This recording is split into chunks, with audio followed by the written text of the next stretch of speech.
Dies irae, dies illa, solvet seculum infabila. Ang kwentong ito ay hango sa totoong buhay. Karanasan ito ng babaeng pinsan ko.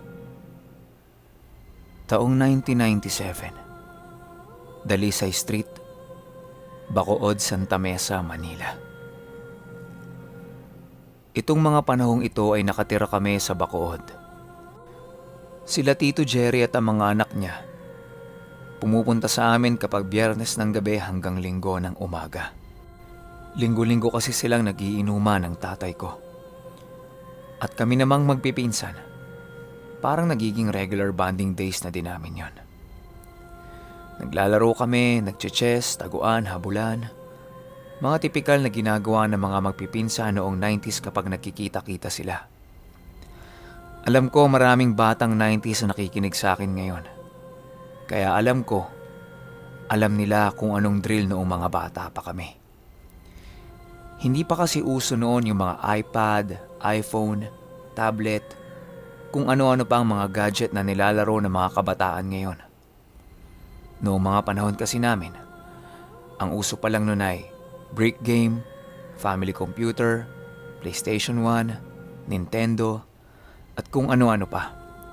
Doon kasi sa bahay namin wala ang mga yan. At pinagbabawalan din kami ni Tito Jerry na masyadong magbabad sa Nintendo ni Lolo Pepe. Kaya kaming magpipinsan, talagang no choice kundi maglaro na lang sa labas. Teka lang ha, kailangan kong ipaliwanag ang style ng bahay namin sa Bacood. Lahat kasi ng paparating kong istorya, dito na iikot. Parang mini townhouse yung bahay namin doon. Pagpasok mo sa isang malaking gate, unang bahay ay sa amin. Tapos meron pang 3 bahay na magkakadikit. Bali ang lumalabas, meron kaming 3 kapitbahay. Doon sa bahay namin, pagpasok mo sa loob, una mong makikita ay 2 malaking lamesa. Yung first floor kasi ng bahay namin, ginagamit ng tatay ko bilang printingan. Nandoon din sa first floor yung dining table, kusina, CR, at yung hugasan ng screen. Isang pintuan lang ang namamagitan sa hugasan ng screen at sa loob ng bahay namin. Kapag inikot mo naman yung hugasan ng screen, nandoon ang isang maliit na kwarto na ginagawa naming sari-sari store.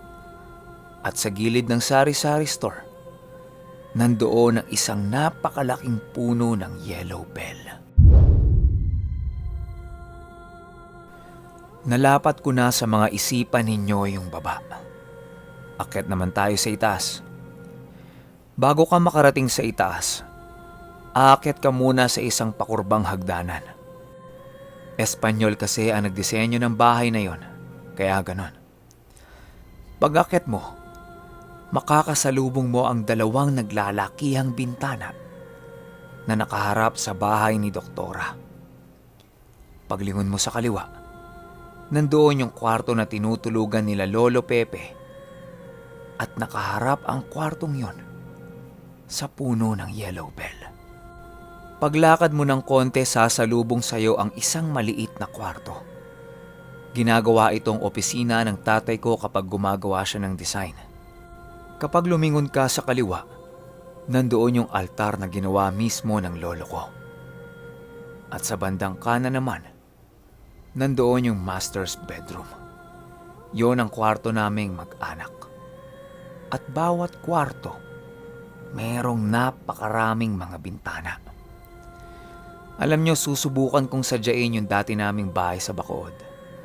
Para naman maipakita ko sa inyo ang itsura nito sa mga susunod ko pang kwento. Siguro naman nakalapat na sa isipan ninyo ang disenyo ng bahay namin.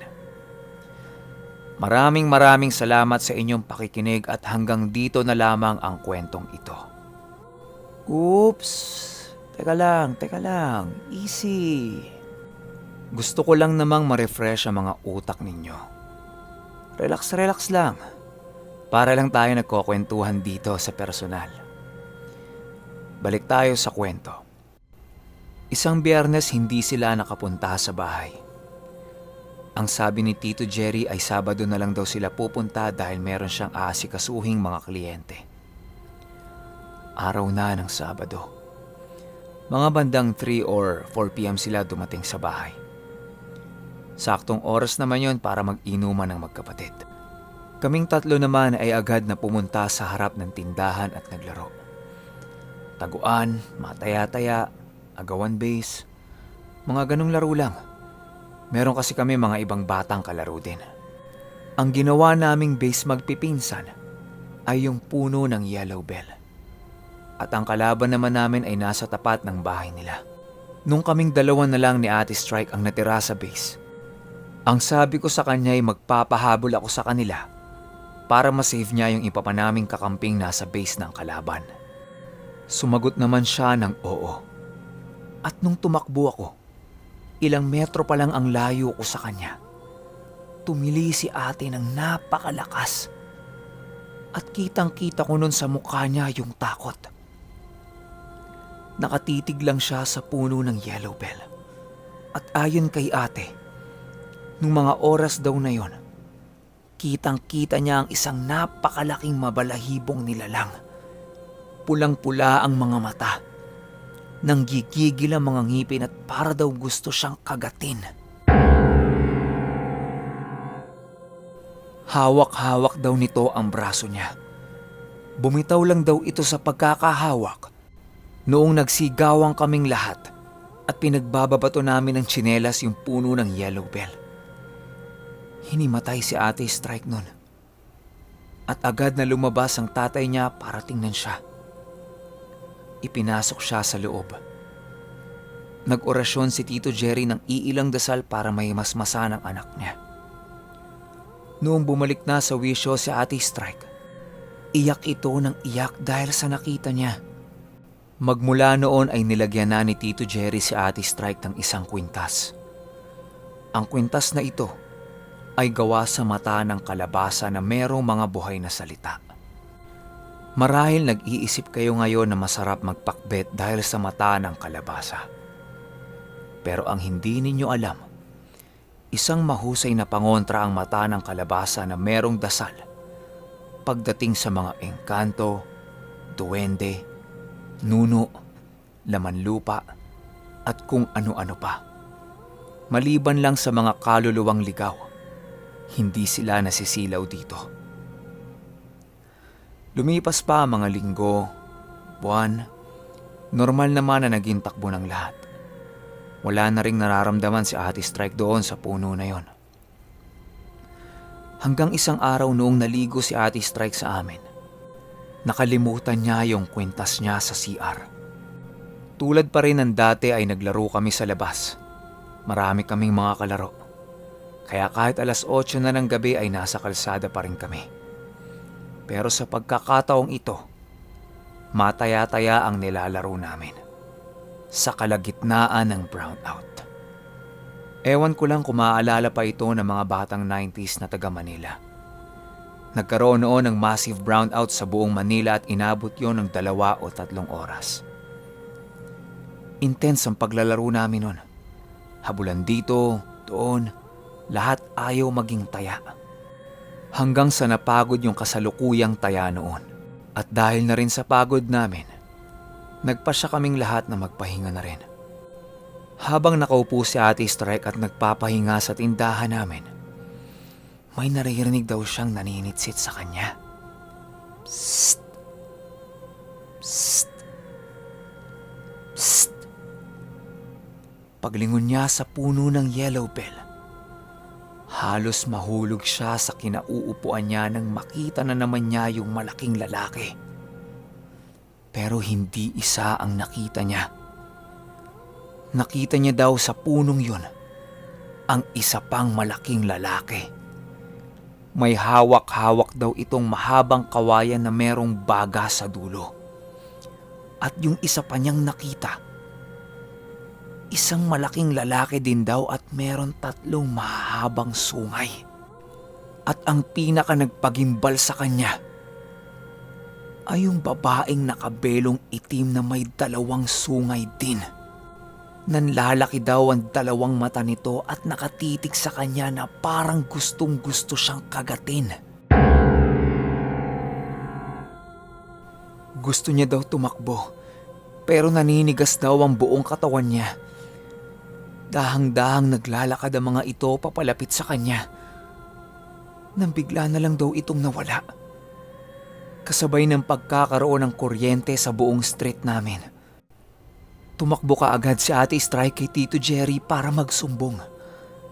At nung tanungin siya ni Tito Jerry kung nasaan ang kwintas niya, ang sabi niya ay nasa CR daw yun. Pero pagtingin nila sa CR, wala na yung kwintas.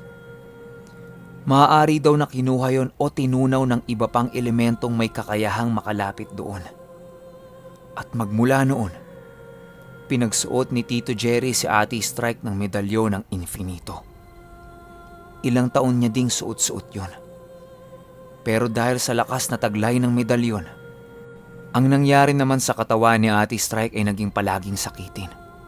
Kaya ang ginawa niya, nagdasal siya sa tubig at pinainom niya yon kay Ate Strike. Magmula nang gawin niya ni Tito Jerry ay hindi na ginambala pa si Ate Strike.